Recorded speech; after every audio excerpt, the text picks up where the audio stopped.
High, Dipak Chatterjee বলছি। তো আমাদের অনেকগুলো মিসিং লিঙ্ক আছে, বাট প্রবলেমটা one of the missing link হচ্ছে জীবন সর্দার।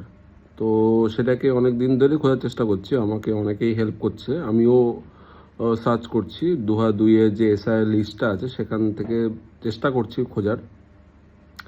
তো আগের দিন একটা পেয়েছিলাম বিপিএল রেসপেক্টে, যেটা আমার রেডিটে একটা বন্ধু হেল্প করেছিল সেটা করার জন্য। তো তারপরে গিয়ে দেখলাম উনি নয়, ডিফারেন্ট প্রোফাইল। তো এজ প্রোফাইলে একটা আমরা করেছিলাম যে এজ প্রোফাইলে কীরকম কী হতে পারে। তো এজ প্রোফাইলটা আমাদের হচ্ছে এখনকার রেসপেক্টে যদি উনি বেঁচে থাকেন তাহলে ওনার এজ হবে 77 থেকে 87, এরকম একটা এজ প্রোফাইল হতে পারে আর কি। আর ওদের ছেলে মেয়ে যদি থাকে তাহলে ওরা ছেলে বা মেয়ে যাই হোক না কেন ওনাদের এজ ওরকম ওই 60-এর মধ্যেই এরকম হওয়া উচিত। যদি 87-90 এরকম যদি এজ হয় তাহলে। তো একটা ভদ্রলোকের খোঁজ পেলাম যিনি মানিকতলা ওখানেই থাকেন, মানিকতলা রেসপেক্টে কাছে।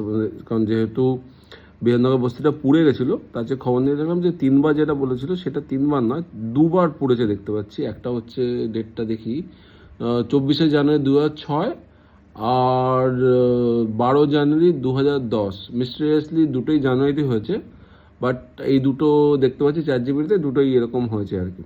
তো ডেফিনেটলি যেটা আমাদের মেইন গেস হচ্ছে, যদি উনি ওখানে থেকে থাকেন 1993-তে, তারপরে 2002 এসআইআর লিস্ট হয় ডেফিনেটলি। তো আইদার তার আগে মুভ করেছেন বা তারপরে যাই হোক কিছু একটা হবে। তো এরপরে যে এখনকার যে কারেন্ট অ্যাড্রেস ভদ্রলোকের যেটা পাচ্ছি, সেটা অ্যাড্রেসটাতে কালকে সকালে যাওয়ার চেষ্টা করবো, যেখানে দেখছি একটা ভদ্রলোকের যার ছেলে এজ হচ্ছে 60 আর তার বাবাকে পাওয়া যাচ্ছে। সে বাবা হচ্ছে জীবন সর্দার। সেটার অ্যাড্রেসটাও পেয়েছি খুঁজে। এবার দেখি কালকে গিয়ে কি হয়।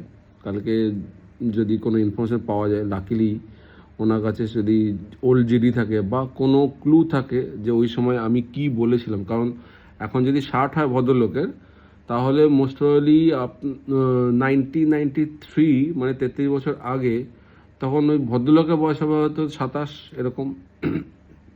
যদি ওর বাবার বয়স যদি অ্যারাউন্ড 50 যদি হয় তাহলে তো ঠিকই আছে, ঠিকঠাক এজেই আসছে আর কি। তো লেটস সি, একটা হোপ আছে, গুড লিড অ্যাবাউট জীবন সর্দার। কালকেই বোঝা যাবে কী হচ্ছে।